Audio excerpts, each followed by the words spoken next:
Mole concept का जो revision plan हम लोगों ने चालू करा है, जिसमें मैं आपको पीवाईक्यू के क्वेश्चन के थ्रू कुछ शॉर्ट ट्रिक्स बताते हुए कि किस तरह से हमें क्वेश्चंस को अटेम्प्ट करना है। इसके ऑलरेडी 2 सेशन आ चुके हैं बच्चों। ये एक छोटा सा टॉपिक है बच्चों, और आजकल इस छोटे से टॉपिक का इंपॉर्टेंस बढ़ता जा रहा है। सर मेंशन नहीं हो तो मास परसेंटेज निकालेंगे कि मोल परसेंटेज निकालेंगे? बाय डिफॉल्ट बेटा इफ नथिंग इज मेंशन हम हमेशा मास परसेंटेज ही निकालते हैं। हेलो बच्चा पार्टी, आई होप आप सभी स्वस्थ होंगे, मस्त होंगे और आपकी पढ़ाई झमाझम चल रही होगी। मोल कॉन्सेप्ट का जो रिवीजन प्लान हम लोगों ने चालू करा है, जिसमें मैं आपको पीवाईक्यू के क्वेश्चन के थ्रू कुछ शॉर्ट ट्रिक्स बताते हुए कि किस तरह से हमें क्वेश्चंस को अटेम्प्ट करना है। इसके ऑलरेडी 2 सेशन आ चुके हैं बच्चों। हम उसी सीरीज को कंटिन्यू करते हुए आज आपके सामने में एक छोटा सा सब टॉपिक लेकर आया हूँ, परसेंटेज ऑफ एलिमेंट्स को डिटरमाइन करना किसी पर्टिकुलर कंपाउंड के अंदर, है ना। ये एक छोटा सा टॉपिक है बच्चों, और आजकल इस छोटे से टॉपिक का इंपॉर्टेंस बढ़ता जा रहा है क्योंकि इसके ऊपर काफ़ी क्वेश्चन, ठीक है ना। और आजकल जो साथ में इनऑर्गेनिक या ऑर्गेनिक का तड़का लग जा रहा है क्वेश्चन में, है ना। जैसे आप सभी को दाल तड़का पसंद होगी तो तड़का लगते जा रहे हैं बच्चों, है ना। किस तरह से सर क्या कहना चाह रहे हो? सबसे पहली बात बेटा, परसेंटेज ऑफ एलिमेंट का सिंपल सा फॉर्मूला है जो हमें पता होना चाहिए। किसी भी एलिमेंट का अगर मुझे परसेंटेज निकालना है, ठीक है, परसेंटेज ऑफ एलिमेंट, तो सीधे सीधे आपको उस एलिमेंट का मास उस पर्टिकुलर कंपाउंड में कितना है डिवाइडेड बाय उस कंपाउंड का मास, ठीक है। अगर अलग अलग गिवन हो तो सर बाय डिफ़ॉल्ट ना गिवन हो तो इन दैट केस आप उस कंपाउंड का मोलर मास ले लेंगे, और मोलर मास अगर ले लिया है तो आपको दैट मीन उसका मॉलिक्यूलर फार्मूला पता है, और अगर मॉलिक्यूलर फार्मूला पता है तो उस पर्टिकुलर एलिमेंट के कितने एटम्स हैं ये भी पता होंगे, और उससे उस एलिमेंट का वेट भी आपको पता पड़ जाएगा। क्या सर वास्तव में इतना सिंपल फार्मूला है? जी हाँ, है ना, बिल्कुल इतना सिंपल सा प्यारा सा फॉर्मूला है बच्चों, जिसके ऊपर हम नॉर्मली, है ना, क्वेश्चन आता है और हम उसे गलत कर कर आ जाते हैं। बट आज के बाद आप इस कॉन्सेप्ट को ढंग से समझने के बाद क्वेश्चंस को गलत नहीं करेंगे, है ना। इसमें सबसे पहले मैं बता दूं बेटा, ये जो परसेंटेज ऑफ एलिमेंट निकाल रहे हो ये आप बाय मास निकाल रहे हो, क्योंकि यहाँ मास की बात हो रही है, यहाँ मास की बात हो रही है, ठीक है। बस इतना से कॉन्सेप्ट से बेटा, जैसे फॉर एन एग्जांपल अगर मैं आपसे बोल रहा हूँ कि CH4, है ना। अब मैंने आपसे बोला कि CH4 में मुझे परसेंटेज ऑफ कार्बन बताओ। सर मेंशन नहीं हो तो मास परसेंटेज निकालेंगे कि मोल परसेंटेज निकालेंगे? बाय डिफ़ॉल्ट बेटा इफ़ नथिंग इज मेंशन हम हमेशा मास परसेंटेज ही निकालते हैं। तो वो हो जाएगा, देखिए आपका इसका मोलर मास, ठीक है ना। मैंने अभी बोला था बेटा वेट अलग अलग गिवन हो तो अच्छी बात है, नहीं गिवन हो तो मोलर मास से ही चलेंगे। 12 + 4 दैट इज 16। अब इसमें 12 जो है सर वो कार्बन का मास है, तो अगर मुझे कार्बन का ही परसेंटेज निकालना है तो ऊपर 12 रखूंगा, नीचे कंपाउंड का मोलर मास दैट इज 16 जो मुझे पता ही है ना। तो आउट ऑफ 16 ग्राम मेरे पास 12 ग्राम जो है कार्बन के हैं, तो सिंपल से कैलकुलेशन हो के 3/4 × 100 आई विल से 75% जो है वो मेरा कार्बन का हो जाएगा। इसका मतलब सर रिमेनिंग 25% जो हो जाएगा मेरा that will be of hydrogen. कहानी खत्म। अब देखते हैं बेटा किस किस तरह के वो क्वेश्चन देकर आपको परेशान करने की कोशिश करता है ना। Percentage composition of carbon by mole in methane, है ना। अभी मैंने पिछले ही स्लाइड में ये क्वेश्चन कराया, 75% था। कई बार जल्दबाजी में बच्चा यही टिक कर देता है जो गलत हो जाता है ना। सर क्यों? बेटा मैंने बोला था कि by default if nothing is mentioned हम मास परसेंट निकालते हैं, बट यहाँ पर उसने बोल दिया है कि वो बाय मोल पूछना चाह रहा है। सर मोल में क्या चेंज हो जाएगा? मोल में बेटा आपको मास की ज़रूरत ही नहीं। आपको दिख रहा है मिथेन दैट इज CH4, इसमें 1 मोल कार्बन का एटम है, 4 मोल हाइड्रोजन का एटम है, मतलब कार्बन का 1 मोल, टोटल मोल्स ऑफ एटम 5 × 100, तो 1/5 × 100 that is 20%, that will be your answer. तो ये चालाकी आपको पकड़नी पड़ेगी। आइए अगला क्वेश्चन क्या कह रहा है, a protein A contains 0.3% of glycine, ठीक है ना। अब हमें पता है बेटा प्रोटीन काफ़ी लार्ज मॉलिक्यूल्स होते हैं, इनके मोलर मासेस काफ़ी ज़्यादा होते हैं, जिसका मॉलिक्यूलर रेट उस ग्लाइसिन का जो उसके अंदर प्रेजेंट है 75। The minimum molar mass of protein है। अब ये मिनिमम मोलर मास आते भी काफ़ी स्टूडेंट क्वेश्चन गलत कराते हैं ना। मिनिमम मोलर मास का मीनिंग क्या है? सबसे कम। अब सबसे कम कब होगा बेटा? जब उसके अंदर वो चीज़ प्रेजेंट है, ठीक है ना। जो भी चीज़ प्रेजेंट है वो 1 यूनिट की हो। अगर मैं आपसे बोल रहा हूँ कि आप बाज़ार में गए सब्जी खरीदने, आप आलू टमाटर प्याज, है ना, लेके आए, ठीक है, मैंने मिनिमम मास बोला, तो ऑब्वियसली मिनिमम मास के लिए इन तीनों में से कोई एक चीज़ बिल्कुल सबसे कम क्वांटिटी में होनी चाहिए, है ना, और एक तो मिनिमम होनी ही चाहिए, तभी तो वो प्रेजेंट भी है और सबसे कम भी है, वही आपके सिस्टम के पूरे मास को सबसे छोटा करने की कोशिश करेगी। सर कहना क्या चाह रहे हो, आपके पास एक ही फॉर्मूला है जो अभी मैंने लिखा है बेटा, ठीक है ना। आपको मिनिमम मोलर मास निकालना है, ठीक है जी, मतलब एम अननोन है, परसेंटेज आपको गिवन है 0.3%, ठीक है। किसका है ये, ग्लाइसिन का, और ग्लाइसिन का मोलिकुलर वेट 75, मतलब उस प्रोटीन के अंदर ग्लाइसिन का एक मॉलिक्यूल तो 100% प्रेजेंट होना ही चाहिए।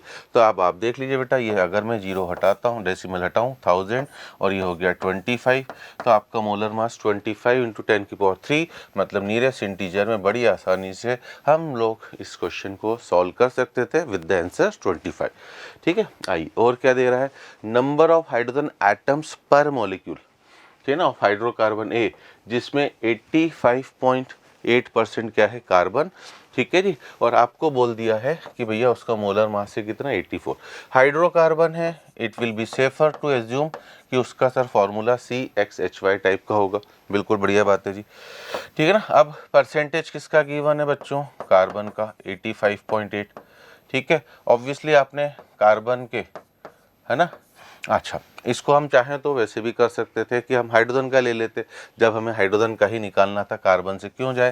तो ये भी हमें जितने क्वेश्चन हम अटेम्प्ट करते हैं अच्छा रहेगा। इफ़ 85.8% कार्बन है, दैट मीन्स सर 14.2% जो होगा हाइड्रोजन। अब हाइड्रोजन के कितने हैं सर, Y है ना, तो एटम तो मास भी Y होगा। मोलर मास सर खूब अच्छी चीज़ करी है उन्होंने, कंपाउंड का 84 दे दिया है × 100, ठीक है ना। तो आपके लिए यहाँ से बेटा Y की वैल्यू जो हो जाएगी 14.2 और 80, इसको मैं कर देता हूँ तो 0.84 लिख सकता हूँ, मतलब 0.84।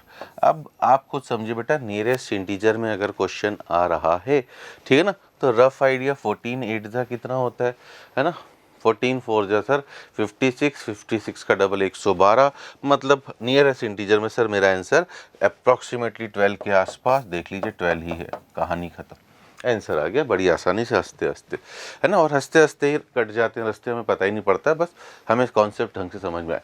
हीमोग्लोबिन, ठीक है ना, कंटेन्स 0.34% ऑफ आयरन, ये आपको इन्फॉर्मेशन दे दी, हमें पता है हीमोग्लोबिन में आयरन होता है। Number of Fe atoms in 3.3 gram of haemoglobin, ठीक है ना।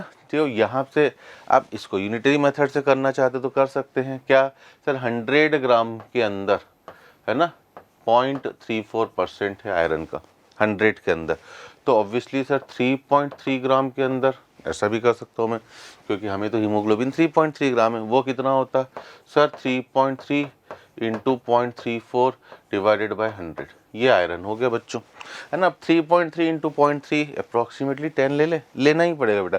नियरेस्ट इंटीजर में जब हल्की फुल्की रफ कैलकुलेशन से हम क्लोज पहुंच सकते हैं, तो भैया जब ABCD वाला ऑप्शन हो तब तो रफ करिए, 10/100 मतलब 1/10, ये आयरन का मास हुआ। बट मुझे तो सर क्या निकालना है, मोल्स निकालने हैं, मतलब है ना, पहले क्यों, क्योंकि मुझसे आयरन के एटम्स पूछे गए, तो 0.1 1/10 को लिया डिवाइडेड बाय 56, और इनटू अगर मैं इसको एवोगैड्रो नंबर 6 × 10⁻23, अब मैंने क्या करा बेटा, इसे 21 लिया ताकि ये 60 हुआ, और एक डेसिमल ये भी हटा दिया। ये सब चीज़ें मेरे माइंड में चलनी चाहिए।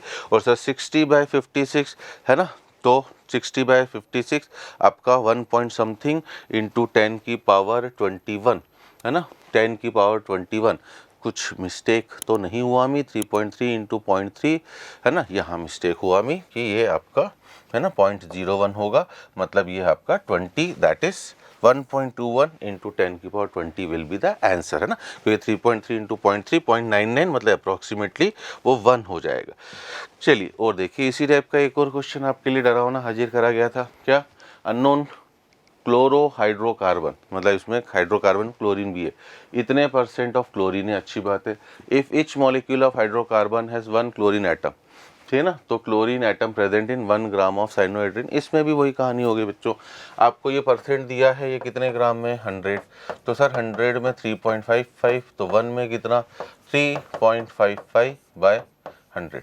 अब क्लोरीन के अगर एटम्स निकालने हैं तो क्लोरीन का एटॉमिक मास 30.55 से डिवाइड करा, ये हो गया बच्चों के आपके, बताइए मोल्स, और इनटू एवोगैड्रो नंबर, है ना। अब देखिए ABCD वाले ऑप्शंस में अपना समय बचाइए, भले वो 6.023 दे रहा है, आप तो रफली कर लो, तो ये 1/10, ठीक है ना, और 10 इंटू 100,000 10 की पावर 3 मतलब सर 6 इंटू 10 की power 20, that will be my answer. ठीक है, चलिए एक लास्ट क्वेश्चन आपके सामने हाजिर है कि इस तरह के सिंपल सिंपल क्वेश्चन आते हैं। मैंने क्या बोला कि आजकल भैया ऑर्गेनिक का तड़का। अब thyroxine the hormone has given below structure. अब स्ट्रक्चर देख के ही डर लग रहा है। Percentage of iodine in thyroxine. Sir percentage of iodine निकालना है, मतलब सर ऊपर तो आयोडीन का मास आएगा। अब मुझे साफ साफ दिख रहा है बेटा आयोडीन के 1 2 3 और 4 एटम्स है, समझे। तो 127 इंटू 4 1। अब मल्टीप्लाई करने की भी टेक्निक समझिए। 127 का डबल कर लो 254 होता है, और उसका एक बार और डबल कर दो तो 4 तक पहुंच गए। तो सर 508 इंटू 100 होना ही होना है। अब नीचे है बच्चों क्या कि हम इसका सर मोलर मास निकालें। अब मोलर मास में ही बच्चा समय खोटी करेगा, उसको भी मुझे समझाना। देखो भैया समय खोटी नहीं करना है। 508 तो हो गया, हाँ जी सर। मुझे पता है बेटा कि बेंजीन रिंग का जो मास होता है वो 78 होता है ना, क्योंकि उसमें C6H6 होता है। 1 2 3 4 4 जगह से हाइड्रोजन हटा है, तो बची हुई रिंग का मास है 74। यहाँ से भी देखो ये बेंजीन रिंग है 1 2 3 और एक 4 तरफ से हाइड्रोजन हटा है 74। तो इस तरह से थोड़ा सा करोगे तो थोड़ा सा काम आपका आसान होगा। 74 का डबल सर 148, ठीक है। प्लस अब देखिए इसके अलावा CO2, अगर ये CO2 होता तो सर 44 सबको पता होता है, एक H है साथ में तो 45, ठीक है ना। NH2 सर 14 + 2 16, ये लीजिए बच्चों ये भी हो जाएगा, ठीक है ना। तो ये कट गया, ये कट गया। यहाँ पर सर एक CH2 ग्रुप होगा, है ना, और यहाँ पर एक CH ग्रुप होगा। तो CH2 इज 14 और CH इज 13, तो सर ये मैं 27 कर देता हूँ, ठीक है। इसके अलावा सर एक ऑक्सीजन 16 और ये 16 + 1 कितना 17, ठीक है, दैट इज 33। तो इस तरह से अगर आप मेरे साथ समझोगे कि भैया मोलर मास भी है ना, आजकल तो भर भर के क्वेश्चन आने लग गए बेटा मोलर मास पे। तो ये 30 हुआ, ठीक है ना। 45 + 16 सर 51 + 10 61, ठीक है। और इधर से सर इन दोनों को ऐड करता हूँ तो 886 सर, 4 + 1 5 5 + 1 6 61 + 60 120, है ना। 121 है, और 121 इसको ऐड करूं तो सर 6 + 1 7 5 + 2 7, ठीक है ना। और इसके अलावा 6 + 1 7 777 इंटू 100, ये आपका सीधा सीधा इस तरह से कहानी हो जाएगी। मतलब इनडायरेक्टली बच्चों आपको है ना, ठीक है ना, 7.7 से डिवाइड कर देना है किसको 508 को। तो बस इतना सा कैलकुलेशन करके you will get your answer. Important था बेटा इतने बड़े कंपाउंड का मोलर मास किस तरह से ट्रिकी वे में निकालना, ठीक है ना। तो आशा करता हूँ बेटा ये छोटा सा सेशन आपको पसंद आएगा। इस तरह की चीज़ें मैं छोटी छोटी आपके लिए अब जल्दी से जल्दी लाने की कोशिश करूँगा। आप इन्हें ज़रूर देखें और अपनी कैलकुलेशन को बढ़ाने की कोशिश करें। शॉर्ट टाइम में क्वेश्चन करने की हैबिट डालें। मिलते हैं नेक्स्ट सेशन में, तब तक के लिए बाय बाय।